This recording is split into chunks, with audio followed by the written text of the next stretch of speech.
Today I read you some of the Buddhist Bible. This is one of the advices that the Buddha gave to his disciples in the Diamond Sutra. The Diamond Sutra is a collection of some of the do's, the do's, and other sutra collection of the don'ts.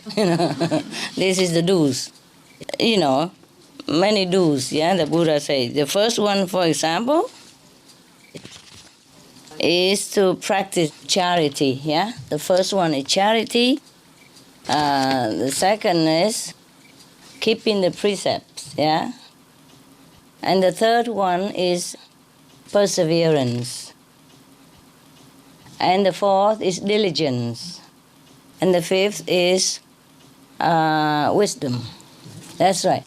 The diligence in meditation practice. And the fifth one is wisdom. Have to use your wisdom. Attaining wisdom and use your wisdom. So today we are talking about the practice of selfless kindness. It's called Sila Paramita in Sanskrit. Now the Buddha talked to his disciple. One of them is a Subhuti. He said like this. Subhuti. When a disciple is moved to make objective gifts of charity, he should also practice the Sila Paramita of selfless kindness. That is, he should remember that there is no arbitrary distinction between one's own self and the selfhood of others. And therefore, he should practice charity by giving not objective gifts alone, but the selfless gift of kindness and sympathy. If any disciple will simply practice kindness, he will soon attain Anuttara Samyak Sambuddhi. What is Anuttara Samyak Sambuddhi? It just means the highest attainment, okay? The highest Buddhahood, the Buddha nature, the complete Buddha nature. Okay, so what did the Buddha means by we have to practice selfless kindness? Anybody knows? When you give something, you expect something back, whatever. Yeah, that's good. That's correct also. Okay. What the Buddha means here, I guess, is when you give, you don't think that you're giving. Because he said you should not make distinction between yourself and the other self, like between me and the chocolate over there, my choco brother over there. You see, because when you give with the objective, thinking in the mind that, okay, I'm giving him something, then it's not a complete giving. It's not a Sila Paramita. Sila Paramita means you give, but as if you give it to yourself. Like you drink water when you're thirsty, you eat when you're hungry. It's no big deal when you're giving yourself something to eat. Would you praise yourself like, oh, I am great. I'm giving myself a bottle of orange juice. I am giving myself some charity. No. That's why when we do something, we just do it. Because we feel the suffering of others. We feel the need of others. Therefore, we give. Just as when we need something, we give it to ourselves. So there's no big deal. There's nothing to talk about. We do what we can for ourselves, right? When we're hungry, we try to find something to eat, whatever we can find to eat, as long as it's good. Good for the body, And then when we're thirsty, we find something to drink, yes? Not alcohol, of course, Some liquid to drink, water, orange juice, something. So if we give to ourselves something to drink or to eat, we never think of anything. It's a natural thing to do. So similarly, when we give to somebody, it is just like that. That is what Sila Paramita means. Paramita means perfection. Perfect. A perfect gift, a perfect charity. It is when you give without giving. Right. And now, because we have the Supreme Master television, every time we give something, they all know about it. Yeah. But it's not like purposely like we want to let people know. Okay, maybe we let people know, but it's not for boasting about it or for having a medal or some prize or something like that. No, it's just done like a reporting, yeah? And most of the things we give, many things we do are also not reported anyway, yeah, including the thing I do don't always get report. But the things are done officially, through the association members, then they just report it anyway. And if anything we do alone or I do alone, we don't.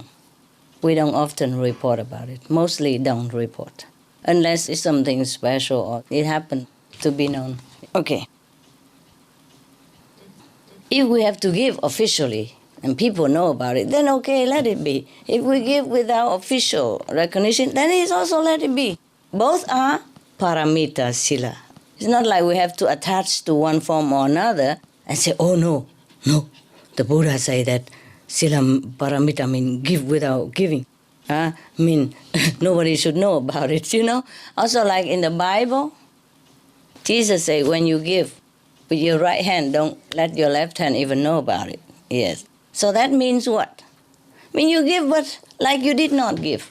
Yes? You don't record it in your heart, in your mind, like, oh, I have given something and I grant, So this is what it means. Don't let the ego pop up with it. Because that is not a giving then, It is a showy act of charity, a showy act of theater, but it's not a real giving from the heart, yes. But nevertheless, we should not always hide the left hand from the right hand, Okay, whatever. If the left hand happen to know, then let it be known. And if the left hand doesn't know, then it also doesn't know. What Jesus meant and what the Buddha meant was that we don't deliberately, blowing trumpet and beating the drum whenever we give one penny to anybody or do something good. That's what it is, yes. Just let it be, whatever. We're not attached to one form or another. Because the thing is, the Buddha say that when you give without giving, a perfect charity, then you have more merit than when you give with the knowing that you're giving. But this is just intellectual wrestling, When we attain this perfection of charitable quality, we just give. Yeah, we will not think, yes, I be recognized or not recognized. We couldn't care less. Yeah, whether it will be known or not known. That is the perfection. Not deliberately also trying not to be known. And if somebody already print the newspaper, you go buy all the newspapers so that nobody else will read about your charity act. No, we just let it be natural, Because we give without caring whatever result anyway. Yeah, okay. So that is the perfect charity. That is sila paramita. That is the loving kindness, the selfless kindness that goes with the gift. Yes. Because if we give high-handedly, like, I give it to him, he needs me, or she's, desperate and I am in a position to give. Then maybe sometimes this kind of attitude is not very kind to the receiver, yeah? Maybe make him or her feel humble, humiliated. In a way, maybe they feel already humble, very grateful to you. But if we have this attitude, then it's not right. Yes. We should give with a very humble attitude as well, yeah? As if we are not giving. As if we give to ourselves, then there's no need to have this attitude making them feel that inferior to us, yeah? Like they have to take something handed out to them from us. That is what it means, yes. So we have to be kind when we give. Not just material things that we hand out to them, but we have to give also with love and with a very natural, sympathetic attitude and kindness. As if we give it to ourselves. That's it. We give because we feel their suffering. We feel their need, as if we need it. As if at that moment we are the one who receive it. At that moment we are the one who really needs that. Yes. Just like when you see your child hurt, you, the mother, feel like, even though you're not physically hurt, but your heart feels very, very painful, as if you yourself are hurt, and maybe even more so, because you would rather have it than the little child have pain. You rather take the pain or take the blame and take the hurt yourself. So this is the kind of attitude we should have when we see other people in need or in suffering. Similar like that. That is a true giving, with a heart like a mother to a child. Let's continue. The Buddha said, Subhuti, by what I have just said about kindness, the Tathagata does not mean that a disciple, when making gifts, should hold in his mind any arbitrary conceptions about kindness. For kindness, after all, is only a word, and charity should be spontaneous and selfless. See? Yeah, see what I said? Look like I know what the Buddha was going to tell. I did not read that before. Okay, now, it is exactly like that, Because when we give and still thinking I am kind, or that I should be kind, or I should be selfless, I should be spontaneous, then it's not spontaneous, it's not kind anymore. It's just natural. Just as we breathe in the air, that should be our attitude when we're doing something good to others, yeah? It's like we need air to breathe, yeah? So we just breathe naturally. We don't think that we are being kind to ourselves. So when we give to someone else, it should be like that.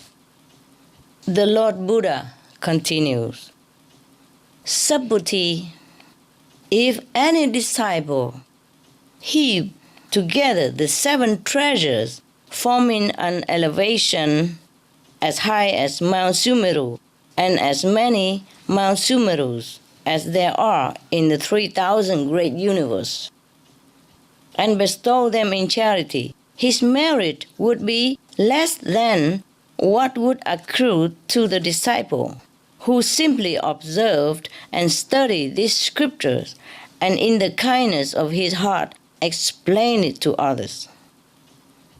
The later disciple would accumulate greater blessing and merit in comparison of 100 to 1, yes, of 100,000 myriads to 1. Nothing can be compared with it.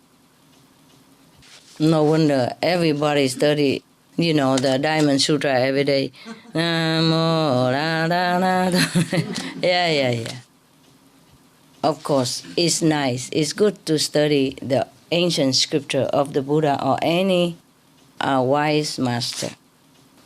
But the best is to practice it. You see what I mean? So the Buddha mean, even if you give in charity on material things, amounted to countless of mountains. Sumeru is a very big mountain in India. So he mean, even if you give so much charity, so much material things, as many as, countless mountains in the whole universes, not just in this world only. And his merit is even less than somebody who studied this sutra, this Diamond Sutra, and explain it to others. Oh my God, so I am having a big merit here, huh? I didn't know that. Otherwise I would have read it a long time already. I did not read this. I probably read it, but not like this, huh? I read to myself when I was younger, Now I know I have accumulated lots of merit. Wow, congratulations to me. Thanks to you, huh?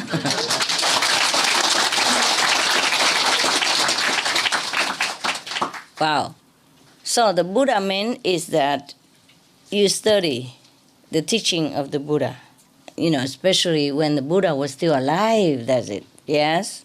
And then use it and practice it, yes, of course. And even explain it to others, yeah? Telling them to practice likewise. And that's how the merit will be multiplied. Wow. Yes.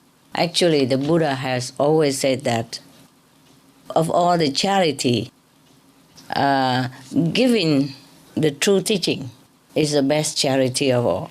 Yes. But we have to make sure that we understand it. You see what I mean? Yeah. Not that we misleading others who without us would probably understood better. So it's not just like, okay, the Buddha say if you study this sutra and explain it to others, then you have a lot of merit and you hurry up, go and print a lot and give it to everybody. Okay, now, what he meant is when somebody observe and study this sutra and explain to others, means he already understood. He already attained this sila paramita, perfection of selflessness, of selfless kindness. Yes, that's very difficult. Yes, observe and study and explain it to others. That means the person already almost as the Buddha or as the Buddha himself in order to understand the Buddha, no? And attain that level of the selfless kindness that have been mentioned in here. Not just reading like a parrot or reciting it like a record player. This is different. Okay, so make sure that we understand all that. The Lord Buddha continued, do not think, Subhuti, that the Tathagata, what Tathagata, you know? That means the Buddha, okay? Mean the master, the enlightened one. It's just different title they give it to the Buddha, the enlightened person, okay? The Tathagata, consider within himself, I will deliver human beings. That would be a degrading thought. Why? Because really there are no sentient beings to be delivered by the Tathagata. Should there be any sentient beings to be delivered by the Tathagata, it would mean that the Tathagata was cherishing within his mind arbitrary conceptions of phenomena such as one's own self, other selves, living beings, and universal self. Yeah. So the Buddha tells Subhuti that in his mind there's no conception of delivering, helping anybody or saving anyone. No, truly like that. Even when the Tathagata refers to himself, he is not holding in his mind any of such arbitrary thought. Only terrestrial human beings think of selfhood as being a personal possession. Subhuti. Even the expression terrestrial beings as used by the Tathagata does not mean that there are any such beings in his mind. It is used only as a figure of speech. Yeah. When the Buddha teaches disciples, he has to refer to something, the way they would understand it. Say, okay, teacher, and there's a disciple, and the sentient beings. But in his mind, in his heart of heart, he has no reference to these things. He doesn't think like that. He doesn't even need to think like that. He has never had to think like that. Everything flows from the Buddha, just very natural, simple, and just oneness with all beings.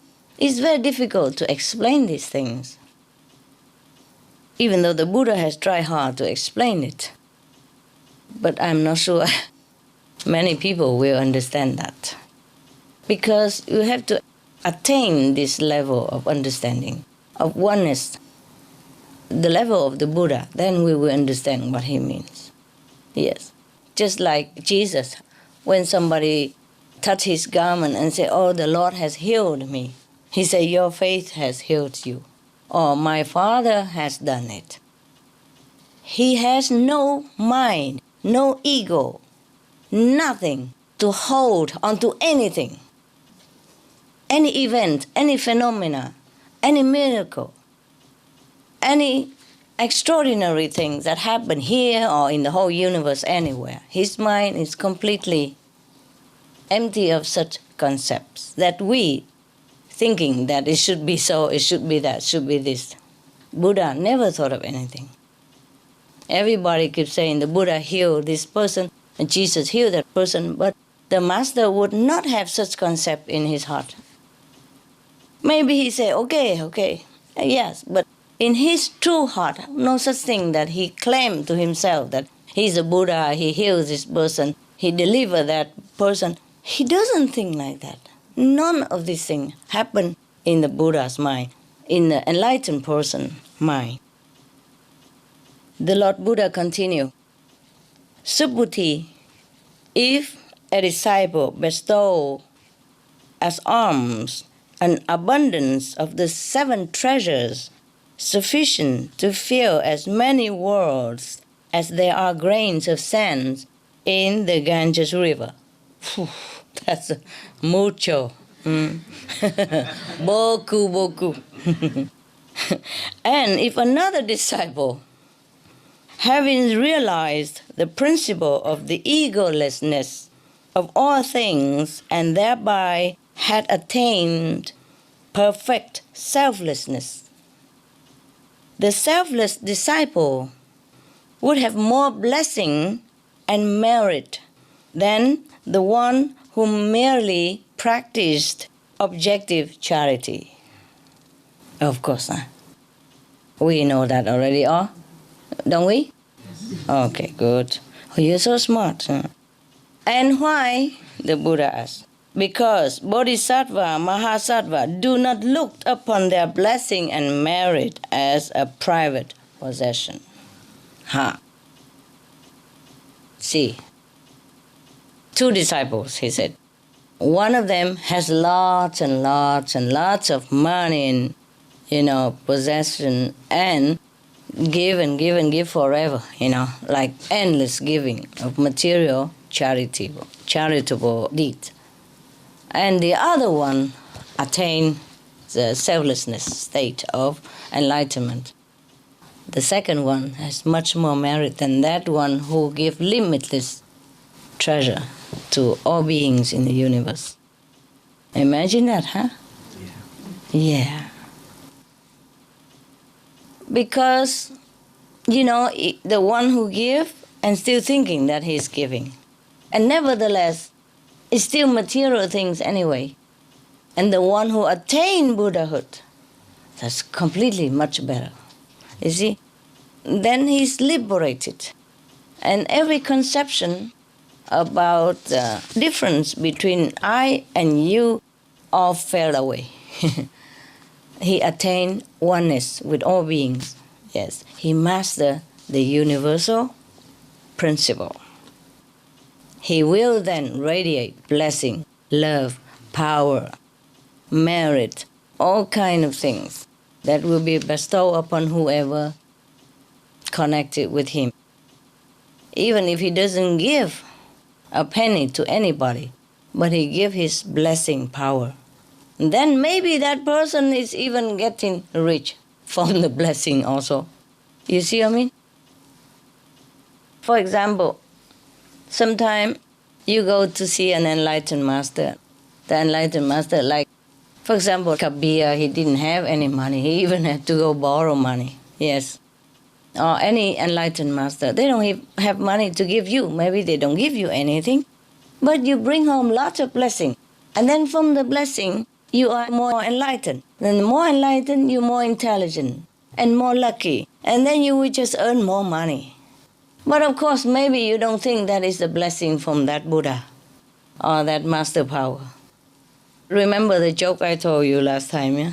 The guy who prayed to get a car park in a busy traffic time, and he's in a hurry to have an important appointment, and he was praying, please, Lord, just, give me a parking space and I will go to the church every day of my life, every Sunday of my life. And then miraculously a parking space appeared in front of him, and he said, never mind, Lord, I found it.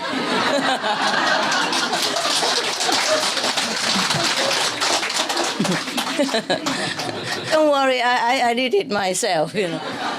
This is typical, ne? It's typical. So this is the thing. So you see, an enlightened person gives a lot. Even if he doesn't give anything, he always gives a lot. Always, yes. Also the same, sometime I told you about the animals. They also bless his owner or whoever helped them. They bless also invisibly.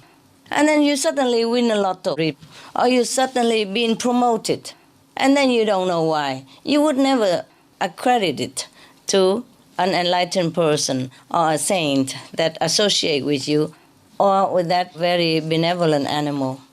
Yes, you will not know it unless you have psychic power. Unless you have intuitive knowledge about these things, you don't know. Also, sometimes we know, eh? Do you know? Yeah. So continue. Subhuti inquired with the Lord Buddha, what do the words Bodhisattva, Mahasattva do not look upon their blessing and merit as a private possession mean? Now he asks a question.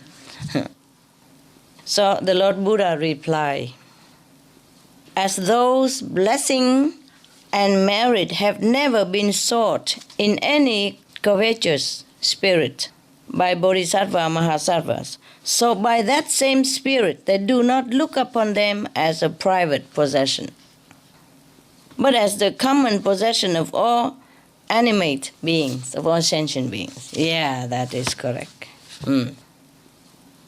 A person who is already a saint, who is already attained sainthood of Buddhahood. Bodhisattva Mahasattva means great saint in Sanskrit. Okay.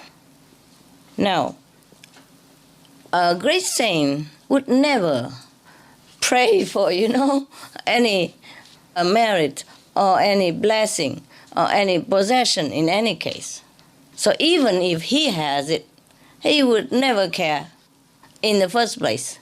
So he considered that it's a common property for all to use. That's why if he has anything, he dispenses it freely. Because it's never his in any case. He never, ever wanted to acquire these things. And he never, ever considered that is of any importance to him anyways. Therefore, it's nothing. He has it or not have it, it's the same. So when he has it, then it's like as if he doesn't have it. Yes. And he uses it only to benefit others. Yeah? Or himself, his family, whatever necessary, he will use it. He doesn't consider to hold it, to hoard it, and to keep it. That is not the quality of a saint in any case. If anyone is like that, you know he's not a saint. Okay?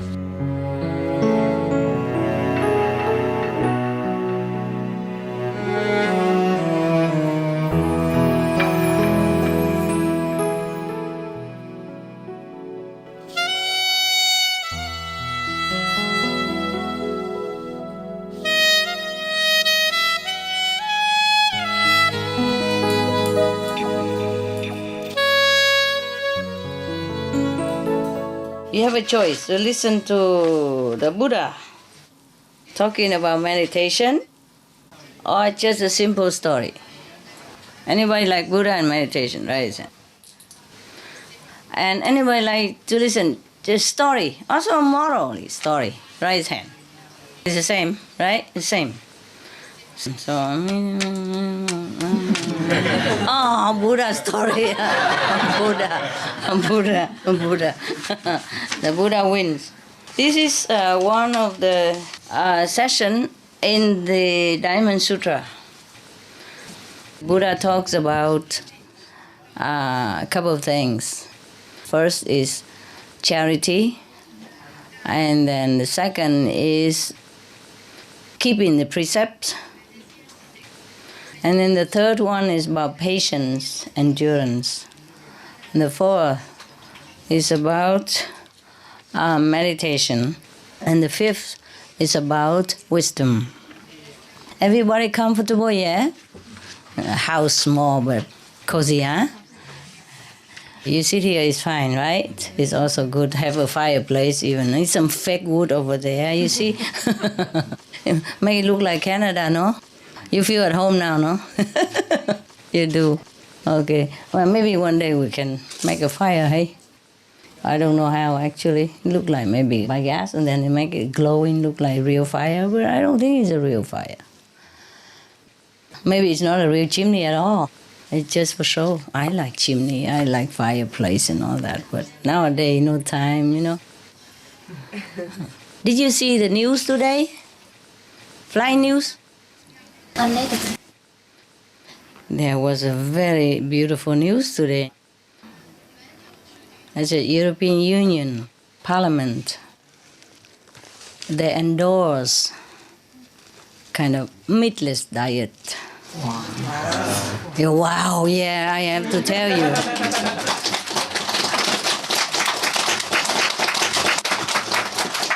They had a meeting and it's something like they have agreed, you know, according to all the evidence that less meat is to cut the methane, to cut the pollution and to halt climate change. So they're going to reconsider the subsidies for the meat industry.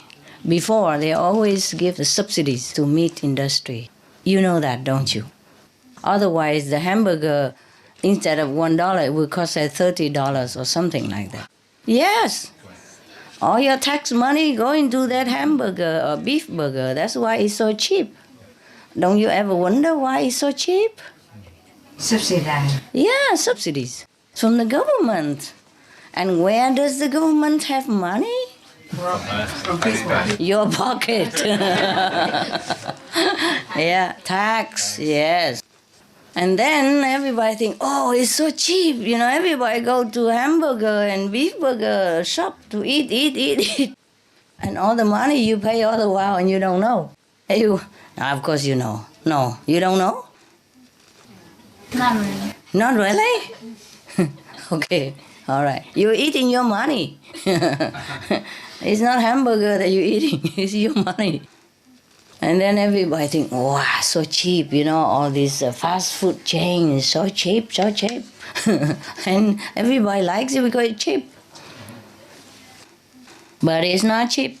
First, they came from subsidies, yeah, which is your pocket money, or your parents' pocket money, or your grandparents, or whatever, yeah, continue. And then later, after you eat all that, you get sick also, and then also your money again. Go hospital, eh? Either free in the hospital or not free is the same. Free, then it's from your tax. Not free, from your pocket. Both of them came from your pocket. Wow, you know everything now. Oh, so when I saw that news, wow, I jumped around like a kid. I laugh and cry at the same time. It's not a very big step, but it's a step. I can't believe we live to see that day, you know. I mean, European Parliament is a big, powerful institution, right? It's not just you and I. I was so happy, I laugh and cry, and then like a child, you know, jump around. I was so happy, and then my dogs were so worried. They come around me, hang around me, jump around me also, and kissing me all over. They were like crying with me. They were crying because they saw me crying. I was so happy. So I had to tell them, no, don't worry. I'm just happy, everything okay, I'm happy, you know, because they were so worried. They all jump around and crying and, you know, whining, you know, and licking me all over. Oh, I'm drool all over, you know. I said, no, I'm just happy, don't worry. And then they all calmed down, you know. They never saw me like that, I guess. Yeah, now and again we have some good news, eh? It's worth to be happy about. Every day we have good news and some news to motivate you to work for the world. So you should watch it. Okay, let's talk about the Buddha's wisdom here. In the Diamond Sutra, one section of it, the Buddha talked about dhyana paramita, mean the great practice of meditation, the real meditation. Here, when you meditate, it's not real. You understand me? I'm talking about the Buddha's meditation. Okay, then Subhuti. Subhuti is one of Buddha's great disciples. Nah? So when he asks something, there is something meaningful to us. So here, Subhuti inquired the Lord Buddha, saying that, suppose a good pious disciple, either man or woman, having begun the practice of attaining Anuttara Samyak Sambodhi, how is he or she to keep his mind tranquil? How is he to wholly subdue his wandering thoughts and craving desires? You all want to know this, right? Yeah. Okay, so the Lord Buddha replied to Subhuti. The Buddha said, Subhuti, any good pious disciple who undertakes the practice of concentrating his mind in an effort to realize Anuttara Samyak Sambodhi should cherish only one thought, namely, when I attain this highest perfect wisdom, I will deliver all sentient beings into the eternal peace. That's the only thought that a pious disciple should bear in mind during meditation, to calm his mind. That's what the Buddha said. Try it tonight. Do you know what is Anuttara Samyak Sambodhi? That's okay, the highest perfection, the highest Buddha nature, okay? Anuttara, supreme. Samyak Sambodhi is the highest Buddha nature. God Almighty, yeah? The highest wisdom. Now, when we meditate, when we undertake the concentration of the mind, we should bear in mind only one thought. That is, when I attain this highest perfect wisdom, I will deliver all sentient beings into the eternal peace of Nirvana. Eternal peace of Nirvana, paradise, the highest paradise. Okay, now, can we do that? Do you have this thought in your mind when you meditate? No? What do you have? Just thinking like daily thoughts. Daily thought. Yeah. How about you? Yeah, pretty much the same. Very much. Huh? Same? Who has the same like her? Raise hand. Yes, okay. I understand. No, I don't mean like when your mind wander around, which it does. What I mean is your motive, your motivation of practice meditation is to help sentient beings, no? To help everybody else, no? At least to help yourself, to help your 9 generations, 5 generations, yeah? But better still, to help the whole human beings, the whole sentient beings, and non-sentient beings even. Nowadays, environment protection also, yeah? But in the Buddha's time, he also already mentioned that we have to protect the environment. Okay, so if we, a practitioner, can cherish this very high ideal, like, okay, I practice so that I can deliver all sentient beings, then it would be great. Then even though you have not known the whole Buddha nature, you already have a Buddha attitude. Just like a prince, he was still young. His father is still on the throne. But he must know that one day he's going to succeed his father, sit on that throne, and take care of the whole nation. He must know that already. He must have this motive in his mind.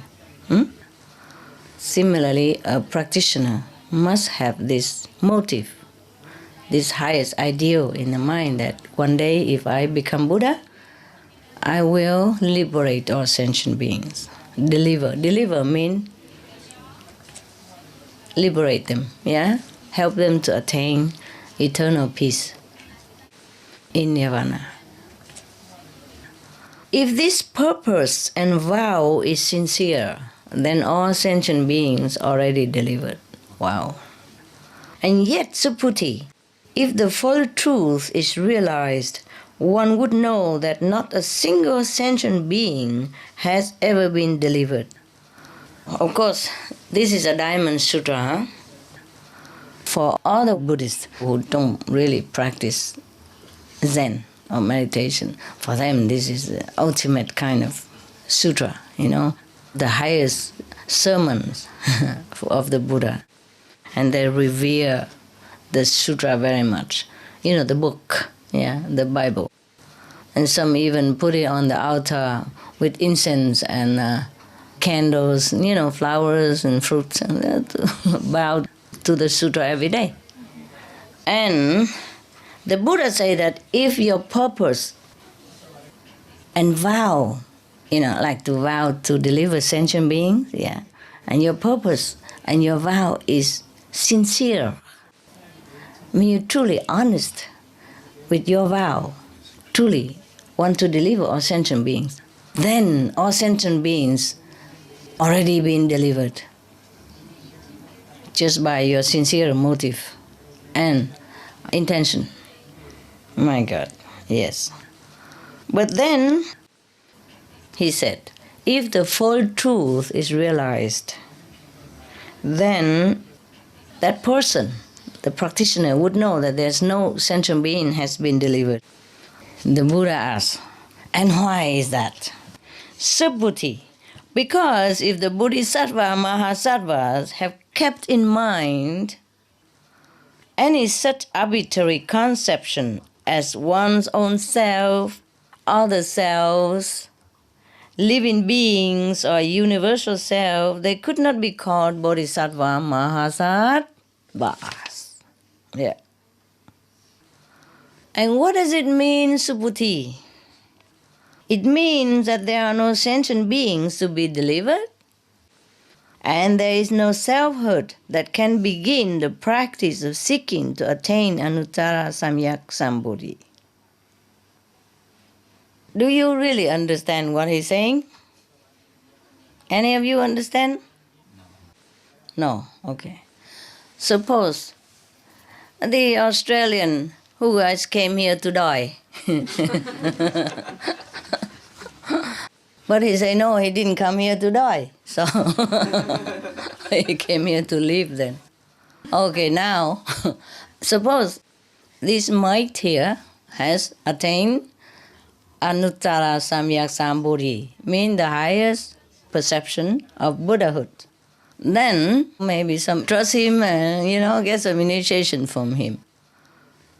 And then they were sitting there and seeing him with his manifestation, Buddha body and all that, and seeing the Australian mate, taking him to the Buddha's land and visiting this and that and others. At the same time, do you think this Australian Buddha would think the same way like his disciple do? Yes or no? No. Okay, you got a little bit. But why no?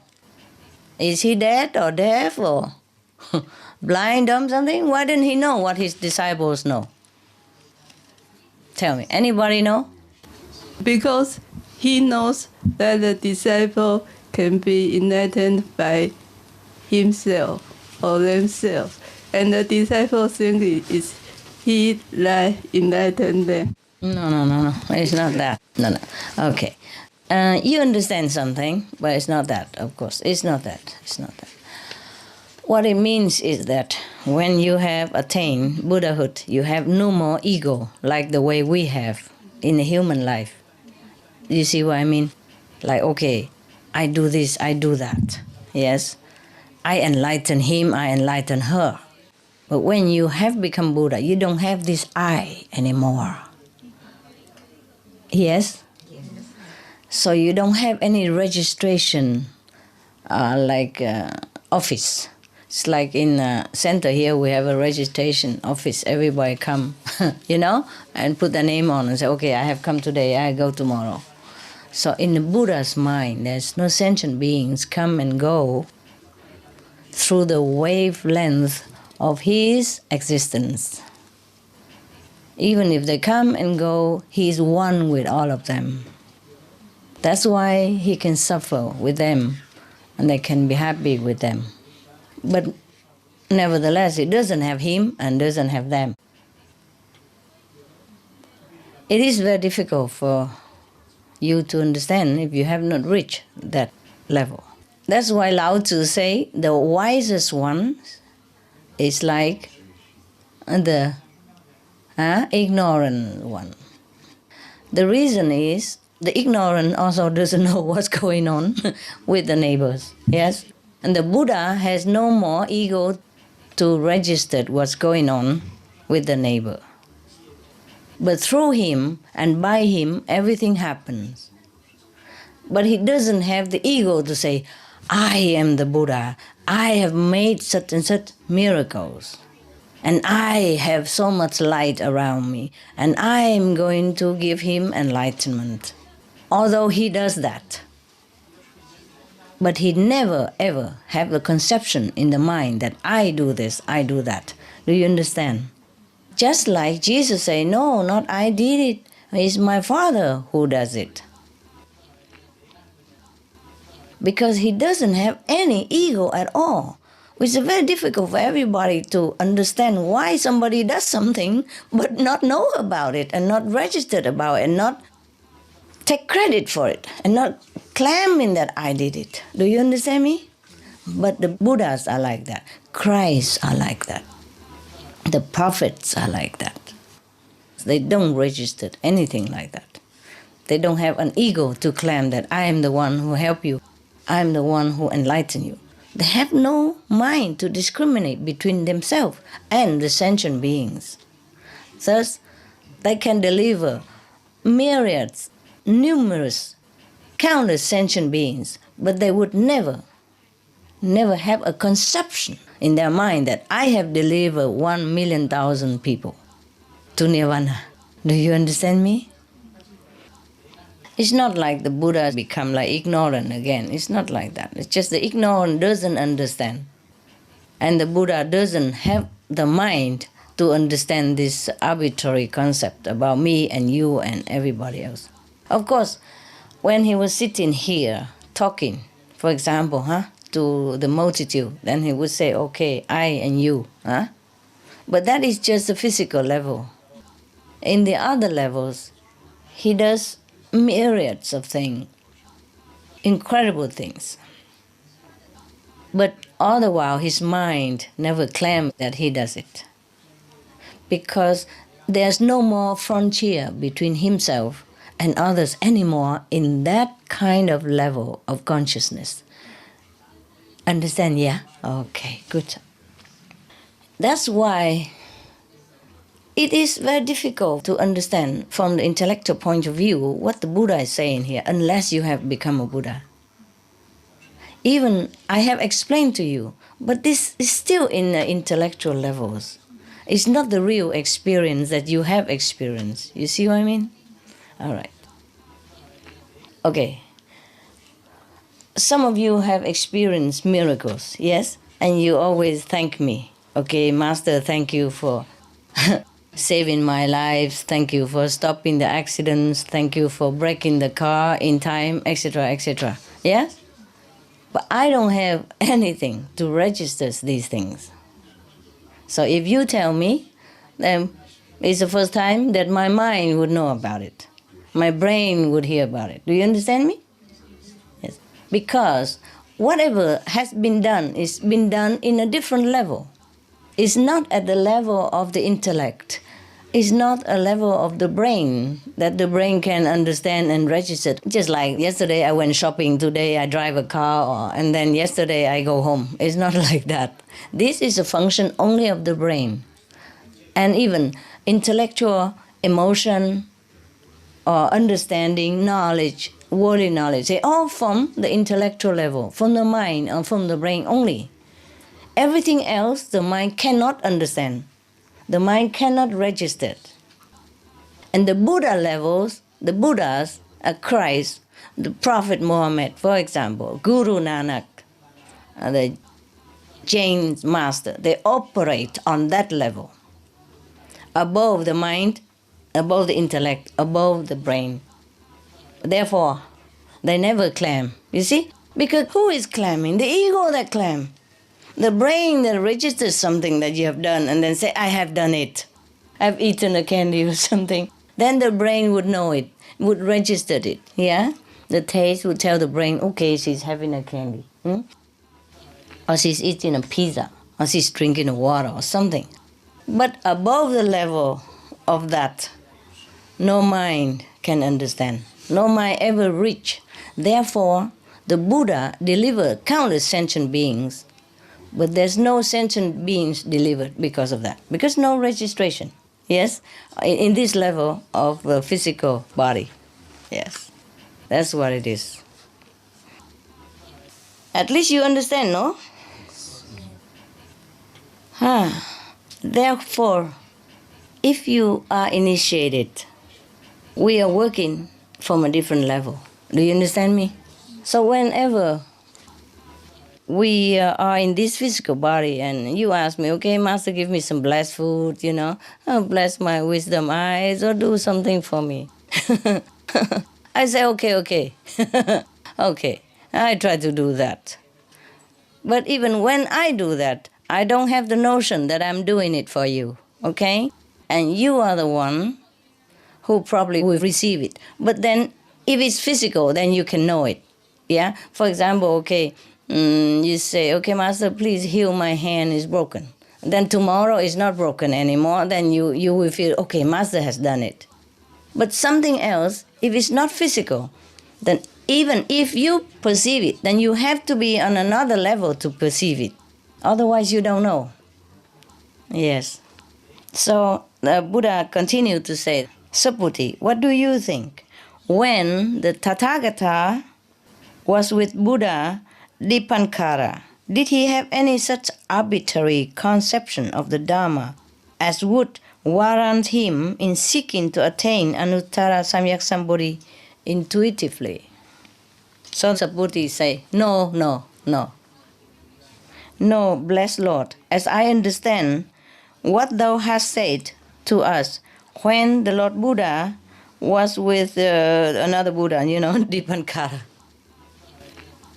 He has no such arbitrary conception of the Dharma as would warrant him in seeking to attain Anuttara Samyak Sambodhi intuitively. Now, even intuition is in the realm of psychology. The sixth sense. The sixth sense is still a sense. All right. So sometimes we say, oh, I feel like Master have helped me yesterday. I feel she was there. But that is still only intuition. You see? To be able to really see the Buddha operate, in the Buddha's level, you have to be higher than intuition even in order to understand or to see. But then, above all that level, you won't see anymore. Because the mind is not there to see. The brain is not there to perceive. You see? And in the soulic level, we are almost like identical, one with each other. So there's no, I do it for you, yeah?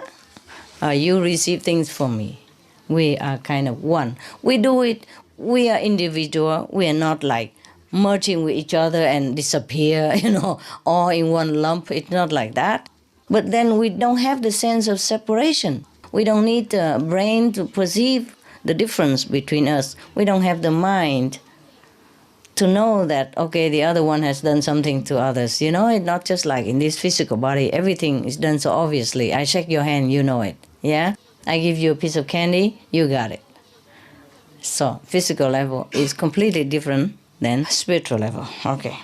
So when the Buddha was with another Buddha here, Probably when he was learning, the Buddha was talking about when he was a disciple of another Buddha, when he wasn't a Buddha yet. So he did not have this conception that he's going to attain the highest Buddha nature by intuition. Did you really understand? Yes. Wonderful. You're so smart. Well, thank you anyway. At least I feel like my work is bearing fruit, you know? We are not even halfway yet. Wow, my goodness. I just read it quick like a parrot. Remember when we had a charity concert in LA somewhere, yeah? And there was a man, he has a Guinness record for speaking fast, you know? He's a fastest speaker. This one I remember, but that's not Moshita. Mushita, huh? And then later he even impart the initiation to to the actress, you know, who also took care of that day. Debbie Reno. She also spoke very, very fast. I was amazed. It's so easy to learn so quick like that. Now let's try. The Lord Buddha was much pleased with his answers. You are right. So teachers begin with it. It's not so the conception of the Buddha as that. Did you understand what I was talking about? No, too fast. Too fast. We rewired the tape. It is. The Lord Buddha was much pleased with this and said, "You are right, Saputi. Speaking truly, there is no such arbitrary conception of the Dharma as that. If there has been, Dipankara Buddha would not have foretold that in some future life I would attain Buddhahood under the name of Sakyamuni." That was when he wasn't a Buddha Sakyamuni yet. He was a disciple of Buddha Dipankara. Now, what does this mean, Subhuti? The Buddha kept asking. It means that what I attain is not something limited and arbitrary that can be called Anuttara Samyak Sambodhi, but is Buddhahood, whose essence is identical with the essence of all things and is universal, inconceivable, inscrutable. Yeah, that's what I believe. Yeah, incomprehensible. Yes, this is a problem when you try to bring something as abstract as a Buddha nature and try to put it into print, into words, into this cold and flat language of the human race. Then it become all like this, you know, all wired. Okay, we can read it. The Buddha was exceptional, was incredible that he could even brought it into words, yeah? And then you must bear in mind that after the translation, there's not much of a wire left anymore. Might be a different kind of wire. Oh, wow. Universal, anyway, believe this. Whatever it is, he say, is universal, is inconceivable, and inscrutable, okay? That's it. That's the Buddha nature. Now you cannot say that you don't know what Buddha nature anymore. The Buddha told you already, okay? Got it? Incomprehensible. All right. That's what it is. There was a Korean Zen master. He's very cute. He taught somewhere in America, somewhere near New York State, yeah? He always taught people just anything, don't know. That's it. One word, don't know. Anything you don't understand, don't know. Anything you desire, go straight, don't know. One word, don't know. And that is the overall cure for everything, for his disciples. What he means is that you cannot comprehend the true things anyway, you know. The phenomena, we might see it like, okay, this man is in love with that woman. Maybe that is a physical phenomena that we can see and perceive and calculate with our mind. But the truth is not always like that. It might have been that there have been enemies in the past. And now they came together to balance out, the debt, to making it up, yes, to annul the animosity, between them. Yes. Or they might be in debt with each other, and now they have to come back together, maybe as lovers or husband and wife, maybe for a long time, for a whole lifetime, maybe for a short while, depends on how much debt they have to pay. So sometimes the poor husband already finished the debt, so he has to go, or he wants to go, and the wife says, "Oh, he's so unfaithful to me. He left me." For example, like that. So anything in life, it's not too bad to follow that Korean master, He's a monk, a Korean monk. Everything just don't know. Anything explainable or inexplicable, just go straight, don't know, he said like that. Oh, we truly don't know, huh? It's not like we really know anything, do we? No, huh? Even the Buddha nature, he says, don't know. Incomprehensible. Inscrutable. It's been a long time since I read the Diamond Sutra. I read them when I was younger, 20-something. And I revered it like a treasure because my monk masters, told me that this is the ultimate of all the sutras. You have to revere it. Then you will understand everything.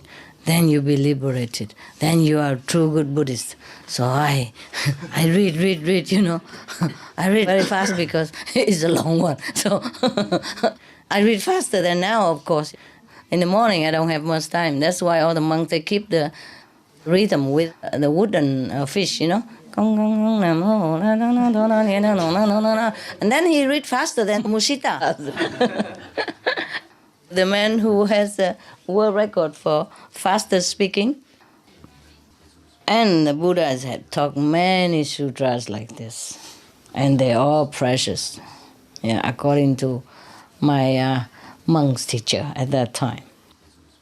But they just give you one at a time, Because if they give you everything at one time, nothing is precious anymore. Okay, now we continue with this. It's very short, it's only 1.5 pages, and we had fun. Okay, now, the Buddha continue. He said, Subhuti, suppose there should still be a disciple who asserts that the Tathagata had some ideas about the Dharma that guarantee him in seeking to attain Anuttara Samyak Sambodhi. Be it understood, Subhuti, that the Tathagata truly had no ideas of the Dharma that warranted him in seeking to attain Anuttara Samyak Sambodhi. Okay. Yeah. Now you understand, right? You know what Tathagata is? It's a Buddha. It means a Buddha. Okay. Also the same. Just one of the name of the Buddha. Like sometimes you say to God, "Oh God, Almighty, all merciful, omnipresent, omniscience." Different. Now the Tathagata means a Buddha. If even somebody, some disciples of the Buddha proclaim that, the Buddha has a method, of enlightenment, just like we say Kuan Yin method, for example. And the Buddha know exactly that is a method. Well, it's just a way of saying. But there is no method, is there? Yeah? When you sit in initiation, did I tell you any method? No, there's no. Truly no. So even if we have to say like that, we say, okay, I have a Kuan Yin method for you, then you can become enlightened. But it's not like a mathematic, 2 and 2 make 4, and then you become a Buddha, that is 6, It's not like that. It's truly not like that. Similarly, in Buddhahood or anything else, it's like that. It is something that is not for the mind to even understand. So during the initiation, we just sit together, Or I don't even sit with you. I sit at home. Maybe I was cooking for Supreme Master Television at that time even. Yes. So it's not like, okay, I have a true method that is written black and white that will guarantee you to be enlightened. But you get enlightenment all the same. But meanwhile, there's truly no method. We say Kuan method, but there's no method, is there? Huh? Yes. It is just universal power that is working between us. Yes. Working within us. Once we agree to tune back into ourselves, then the universal power will work through the Master, or the Buddha, or the Christ, or the Prophet, for example. That's it. The whole thing is similar, like, okay, there's no conception about Buddhahood. There's no conception about attainment, enlightenment, and all that stuff. Not the conception that we can explain in the worldly language. That's what he meant. Not the conception that the people think in their mind that the human race think, okay, enlightenment is like that. Enlightenment has to be like this. The Buddha nature is like that. It's absolutely no and no and no. That's why after the Buddha spoke for many years, many decades, and he asked his disciple, did I ever say anything? I say, no. No, the Buddha didn't say anything.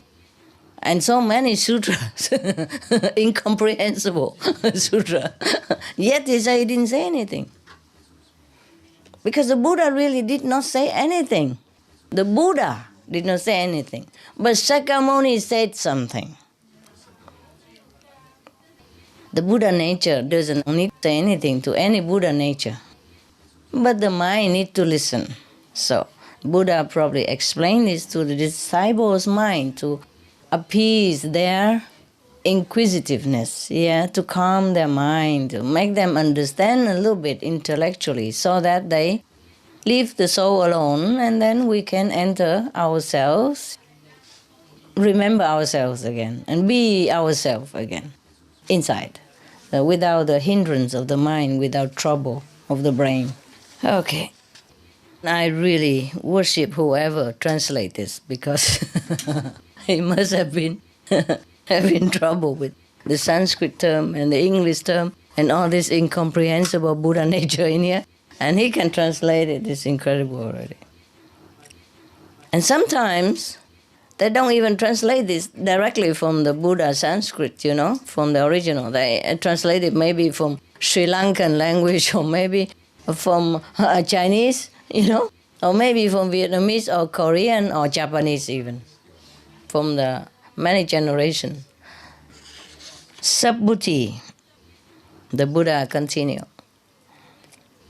The Buddhahood to which the Tathagata attained is both the same as Anuttara Samyak Sambodhi and not the same. The same and not the same. Like, I am me and yet I'm not me. Cool. This is truly like a koan, You cannot tell people that you don't practice Zen here, We are very Zen right here. The same but not the same. This is only another way of saying that the phenomena of all things is of one suchness with Buddhahood and Anuttara Samyak Sambodhi, and that it is neither reality nor unreality, but abides together with all phenomena in emptiness and silence. Inconceivable and inscrutable again. Wow. Okay. In that case, we don't bother, It's inconceivable. Why bother? After all, it's inconceivable. Subhuti, that is why I say that the Dharma of all things can never be embraced within any arbitrary conception of phenomena, however universal that conception may be. That is why it is called the Dharma and why there is no such thing as the Dharma. Wow, there we are. Okay, so whatever it is not it, okay? Now we got it, okay? Whatever we got it is not it. Right. Wonderful. That's why it's called diamonds. Wow. So the Buddha say that everything has the same essence, in this essence. Is either not reality or unreality, but abide together with all phenomena. All phenomena mean all things that's created, all their creation. In emptiness and silence. Plain language is that we all have that essence within us. Yeah? And that essence is quiet. It doesn't even talk. Just abide in emptiness and silence within us. Yes. There's nowhere that essence is holding on to.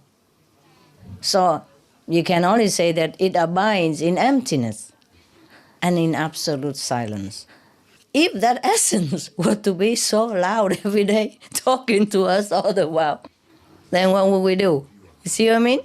The Buddha nature. Just abide within all things, but all quietly. Without any attachment to anything. Therefore, we do not understand it. Therefore, we do not see it. Therefore, we cannot perceive it. But we can perceive it in silence also and in emptiness. We have to also become emptiness. We have to also become silence in order to perceive the things that abides in the emptiness and in silence. That's why we meditate in silence. We merge again with emptiness and with silence. And then we perceive that which is ourselves, which is, the essence of all things. And that's why we perceive that all things are one together. At that moment, the moment of deep concentration, we perceive somehow that we are all one. But at that time, we don't even feel that we and everything are one. It's just oneness. There's just oneness, one thing. So it's still inconceivable and inscrutable. So Sabuddhi, that's why the Buddha say the Dharma. Dharma means teaching in Hindu, in Sanskrit. The Dharma of all things, the essence of all things, the true essence, the true teaching, the true name of all things cannot be embraced. You cannot understand in any of the arbitrary conception of this worldly language. That's what the Buddha means. That is why it is called the Dharma and why there is no such thing as the Dharma. Okay, we stop it here because that's it. Okay? Isn't that wonderful? Yeah? Okay. Do you still want to seek your Buddha nature since it's not a Buddha nature? You want to still come here to learn the Dharma since it is not the Dharma? So what do we do? You still want to sit around, yeah? Still want to know Buddha nature, yeah? In silence, yes. Well, all the things that you said to me, like, oh, Master, I meditate and I reap big benefits. Yes, I have this and that, miracles happen to me. These are just small things.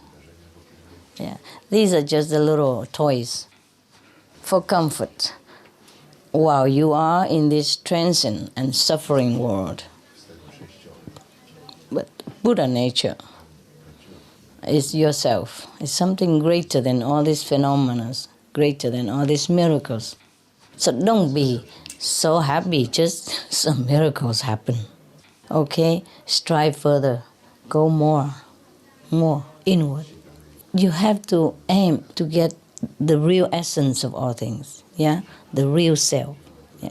Do not stop at miracles. Miracles happen all the time, whether you know it or not know it. Why? You are a miracle. You are the treasure of miracles. And when you awaken that miraculous power within you, things all come out. All sorts of things come out. Like this box here is full of candies. If they cover it, you don't see it. I just empty it all out and then you see all sorts of candies. It's originally in there already. Okay? It's like here you don't see anything but the juice in it. Yeah? If you open it and you put out, all juice come out. So, either you think Master make miracles for you. Or either you think you have miracles within you. Both are correct. Because we are one. Okay? Your treasure is my treasure. Okay? Your problem is my problem. It's just the time and space and physical condition separate us, make us think that we are not one, but we are one. That's all there is. Okay? And so we have to seek this oneness, seek the true nature of all things. Within the tree, within the stones, within the fish, within the worm, within the insect. Within yourself. This is what we want to seek, because we are all one. So if you're liberated, then all the things that liberated also. That's why the Buddha say, truly, if you sincerely want to deliver all sentient beings, then all sentient beings will be delivered, but none will be delivered at the same time. Because we are one, so there's no sentient beings. But nevertheless, if we become Buddha, then we realize that we are one. Otherwise, there are a lot of sentient beings. Because we don't realize the oneness yet. But once we truly want to deliver all sentient beings, then we became Buddha. And then everything is free. Not the 5 generations, but many generations.